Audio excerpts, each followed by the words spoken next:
So on the 1st of September, the transfer window slammed shut, and I thought I'd do a review, a kind of overview, my opinion on Wolves' transfer window this summer.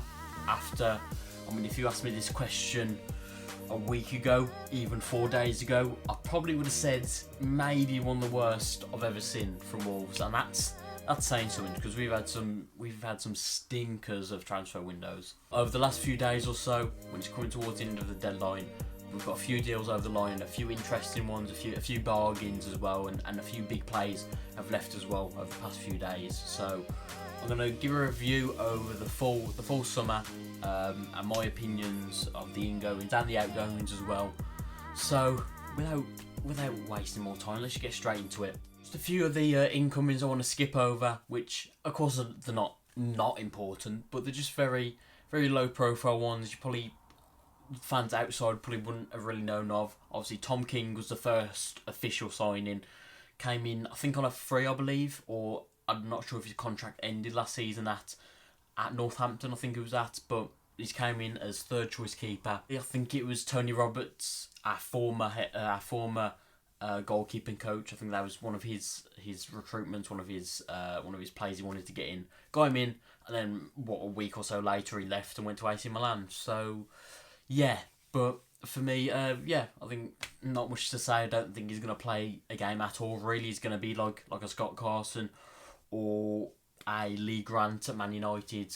Just going to be one of them, maybe for morale. Seems like a good character from what I've seen on YouTube videos of the training videos and whatever. So yeah, not too much to say about him, but that was our first signing of the summer. Our next one was Matt Doherty, returning.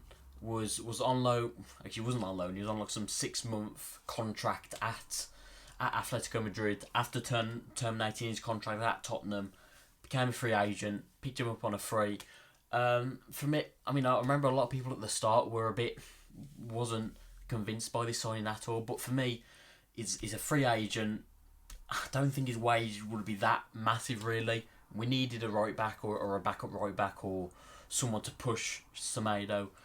And his high quality Premier League experience, a very good goal record for a right back as well, especially when he was at us for the 10 years he was here. So for me, I wasn't completely against this signing. I thought it was good, and we'll see if he gets more minutes in the Premier League. He's done well in the League Cup, scoring a brace. We know maybe against the lesser teams, maybe when we come up against the Luton, Sheffield United, even in the Carabao Cup games against Ipswich in the next round, where we can play more attacking fullbacks. I think that's where he flourishes. Or if we ever go to a 5 at the back, we'll see what happens. But for me, I wasn't against this signing. I thought it was a good signing. We needed a new right back, free agent, and we know through the whole summer we've struggled with financial fair play and whatever. So for me, I thought, I'm happy with this one. I'm happy, and I think it's a good signing overall. So after them two signings, which were fairly early to be fair, after that it was pretty much dead for about a month or so. There was few rumours and agreements and whatever, and obviously we lost the manager, which was massive. Gary O'Neill came in. I think he thought he wasn't going to get any plays at all from how he was speaking in interviews and whatever. But they had to bring players in. We'll talk about the outgoings after, but some of the players we've let go, first team quality players, we had to bring signings in. Yeah, like I said, he was pretty much dead for probably over a month or so. I'm not sure exactly how long, but it seemed like forever. It seemed like the whole summer he was just completely dead. But then two came in one day. First one being Enzo Gonzalez, 18-year-old Paraguayan winger coming in from Libertad, I believe. Again, a very, very unknown player. It said he's going to be in and around the first team. He's going to get a lot of opportunities. You probably could have seen him, we brought him in, maybe sent out on loan to a Grasshoppers or a Portuguese side or something to get that European experience. Already a full Paraguayan international. Seems very humble, seems very driven, very motivated to be here, which I think is something we've lacked quite a lot with some of our new or our previous signings, you could say, where it's kind of felt like they're doing us a favour in a way, and they've just never really got the club and got what it's about, and never really been that passionate about playing. But from little stories that I've heard about him, and he's still so young, he's still 18 years of age, he's going to be very raw, I think very similar to like a Jaquinho when he came in. We saw he was very talented, but just a very raw player. I think can play as a number 10, but majority of his games have came out wide. I think very small. Again, reminds very similar to like a Bedence or something like that, or even an Eden Hazard as well, which I know is completely out there. But I think that sort of similar player. Hopefully he's not like Bedence. Again, Bedence is a full another video in itself. What's going on with him? But yeah, that was our first signing. Again, a budget signing, 5 million, a winger, which I think we very much needed. I think if you could say if Hwang didn't get injured, would we have brought Gonzalez in? It's hard to say, but I think for me, again, fairly safe. Still so young, so can easily double, triple his value. So for me, I think this was a smart bit of business. Again, South Americans always have these little gems, and this could be another Paraguayan like a Miguel Moron or an Enciso. We'll have to wait and see. Our second one being Santiago Bueno from Girona, a centre half. I think what was he, 6'4", 6'3", I believe. I've seen a load of different prices here, there, and everywhere where it's been around 12 million euros, 10 million pound. It's in and around that bracket. Again, 24 years of age, like I said, 6'4", from Girona. A very good ball playing centre half. I saw a lot of Girona fans very upset by this. I think he was a real leader for them. I think he was their captain. I could be wrong, but I'm pretty sure he was their captain as well. I think very, very highly rated in La Liga and Spanish football as well. Uruguayan international. I think before that, I think he was at Barcelona, came through their academy. I don't think he ever played a game, but at Girona, I think been there for a few years and really established himself there. And again, a part of the City group, which could have been linked to one of our outgoings, which again we'll talk to in the future. Me, I think centre back was a must. I think that was the most important position for me. I think people were talking about midfielders and a striker definitely, but for me, I think we had three centre backs, three senior centre backs, and if Dawson or Kilman got injured, we would have to rely on Totti, and then drop down to I don't know Alfie Pond or someone else off the from the under-23s. So I think having a centre back was vital, and I think having a quality centre back as well is vital. Someone who can push Dawson or even Kilman. I know he's the captain, but he can easily be pushed and subbed or replaced, like we saw with Tyrone Mings before at Villa or Harry Maguire. They can easily be replaced captains. And I think this is a quality signing. Again, a good fee as well. Again, still at a really good age, 24. I think physically very good. Like I said, ball playing, if that's what we want to do, I think he's very composed and very natural. Obviously, a full Uruguayan international as well. So I think it again brings a lot of experience as well and a quality player. And again, I'm very excited by this one. He'll probably start on the bench a little bit. Maybe we'll see him in the Carabao Cup against Ipswich, get some minutes, and then maybe by the end I could see him playing a lot more. Maybe replacing Dawson. I know he's brilliant, Dawson, but we have seen his flaws if you're playing a high line. And what is he? 33 now? Probably Dawson. He's not getting any younger. So I think by the end of the season, I think we'll see him a bit more Santiago Bueno. But for me, I'm very excited by this one. I think we'll see this one flourish over the season, and I think it'll be a quality centre back for us. And our fifth signing of the summer, our first one on transfer deadline day, was Tommy Doyle coming in on loan with an option to buy for £5 million. But yeah, Tommy Doyle in for the season. Again, I think this is a real smart bit of business. Again, linked to one of the outgoings, which we'll talk about as well. In midfielder, which we needed with Joe Hodge injury, with Ruben Neves, Nunes, a lot of midfielders going out, Matinho going out as well. I think again, midfielders was very much needed. And again, very similar. I think stylistic, more like a Ruben Neves. Again, set piece taker. It's something we've lacked a lot recently. We haven't had a pure. I can't remember the last time we've scored like a direct free kick. Like it probably was Neves. I don't know. I don't think we scored last year. It's been a very long time, and I think again adds quality, adds experience as well. Again, hasn't played in the Premier League, I don't think, but I think has got almost hundreds. I think around 79, 80 senior appearances so far at Sheffield United and at Cardiff, I believe it was before then. Both on loan from City. Again, a quality bit of business. Risk-free as well, in a way, with just a loan. no obligation to buy some options, so we can assess him at the end of the season, see how he goes, see how he plays.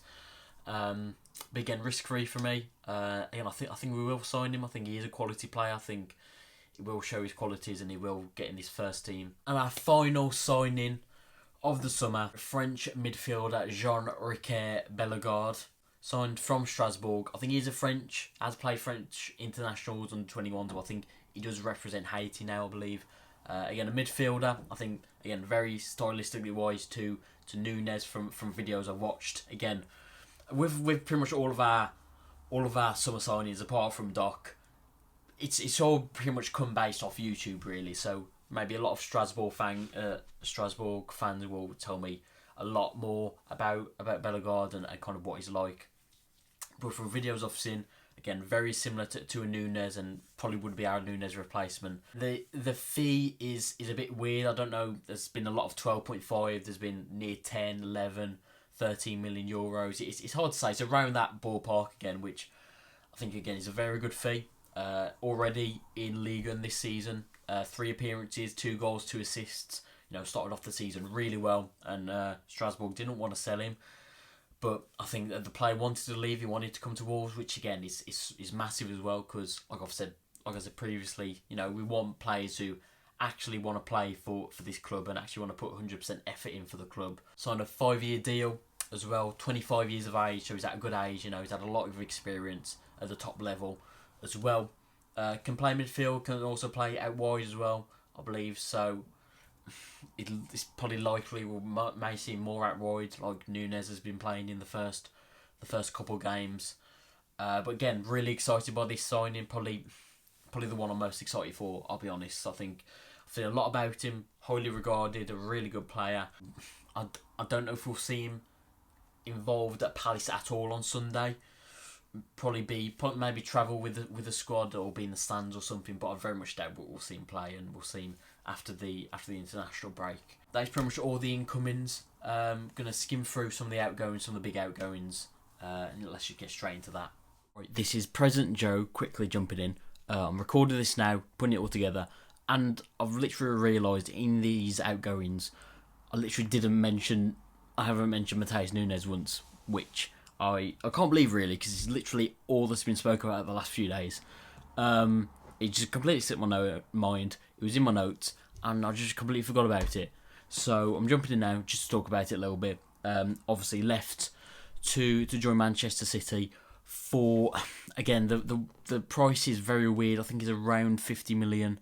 There's some sources saying 47 million. It's hard to say what it is exactly, but he has left now. Obviously, it was well documented. He took a strike, wasn't training for a few days, and there's a lot of opinions about that. And for me, it's wrong. It's something you don't do. It's just completely, of course, you want to move to Manchester City. Of course you do. That's kind of the dream for all these players to play. At the treble winners now, and to hear Pep call you one of the best players in the world. Of course, you're going to want to play for them. Well, that's obvious. But there's ways of doing it and kind of disrespecting the club and pretty much all of your teammates as well and the manager. It's just not a way to do it. And he's disrespected everyone. I'm glad he's gone because just his attitude stank. He just obviously didn't want to be here. And some of the comments he said in his interviews for City as well about playing, it's finally I'm playing for a big club in England. Like, I'm just glad to see the back for him. Like I said previously in this video, I only want players who fully want to play for Wolves, want to play for the shirt, and want to give 100%. And Bellegarde, Tommy Doyle, Gonzalez, all the ones that came in, even Doc as well, who's been there for so long. Obviously they love this club, they want to do everything for this club, and that's kind of all I really care about. You give everything on the pitch, and we saw, of course he's a quality player and he has so many good attributes, but last season he was so underwhelming. The money we spent for him was just sort of ridiculous and just wasn't worth it one bit at all. So you know what? I'm glad to see the back of him. We've got some decent money out of him. We've got some other deals as well. We've got, I don't know if it is actually linked, but the Girona, Santi Bueno, if that's linked in a sort of way, could be because they're part of the City group. But of course, getting Tommy Doyle in as well, and a few others as well, and a profit, and it's always nice. overall, I'm glad to see the back for him. I'm glad he's gone. He's going to get a nice reception in a month's time when we play him at Molineux. So we'll see what happens. One of the first main and big outgoings was obviously Ruben Neves, club captain, going to Al Hilal for around £45 million, which, again, at the time, there was so many links with Barcelona, and if he was going to go there, but then that kind of fell through. Xavi wasn't really fancying the move. Went to Al Hilal, got a really good wage for him with someone on, a 1-year contract or whatever, and he really wanted to go, secure his family. He's got a very young family, and it's a life-changing money for him. So I think it worked out for everyone really, and obviously Al Hilal getting a quality player.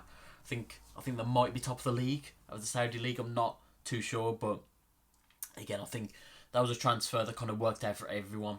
We got a really good fee out of him. I thought he would get 25-30 million max for him, but to get 45 near to 50, I think that's a really good bit of business by Wolves. And again, Nathan Collins as well, again, was a massive one, a very unexpected one, you could say, but you could see Lopetegui wasn't a fan of Nathan Collins at all, really, barely played until the end of the season, but went to Brentford for £23 million, again, got, 3 million profit for him, and it's very annoying because we've let Collins go because the manager didn't fancy him, and then he's gone within 2 weeks, 3 weeks or whatever, and Gary O'Neill's come in, and you could see he might have been a player he fancied, but we don't know. But again, I think it's started really well at Brentford so far. I think the fans are really liking him. I think he's embedded into that first team quite well, which is nice to see. So I think he's a quality player. Again, I don't think he was great for us. Whenever I watched him, I don't think he was unbelievable or whatever. He was still, I don't know, I still wasn't 100% convinced by him, but I still would have liked to have kept him around. Again, still very young, 21 years of age, so highly rated in Ireland. And again, you could say another positive was we did make a profit on that deal. Now, some of the other ones, Conor Cody officially left, went to Leicester for 8 million. Again, made profit on him. I think we bought him for around 2 million from Huddersfield. More than got that back from the 7-8 years of service we got from him. Repaid us 10 times over. He was a brilliant captain for us under Nuno and was brilliant. And to get 8 million for him for a 30-year-old who struggled really to get into the Everton team, I think again is a really good bit of business. And you got to praise Matt Hobbs for what he's done, and making a profit on some of these players as well, which is really good. But yeah, it was time to go. It was the right time to leave. There was slight hints about him coming back into the first team, but I think under Lopetegui that was never going to happen. Under Gary O'Neill, it could have been a little bit different. Who knows? But I think it was the right thing to go, and I think Leicester is a good club for him. I think it was good for all parties to kind of revitalise his career, and I think Cody will be playing in the Premier League next season with Leicester. Again, Raul Jimenez, again a very sad one to be fair. Leaving for £5 million to go to Fulham, joining alongside Adama Traore, which we'll talk about a little bit later on.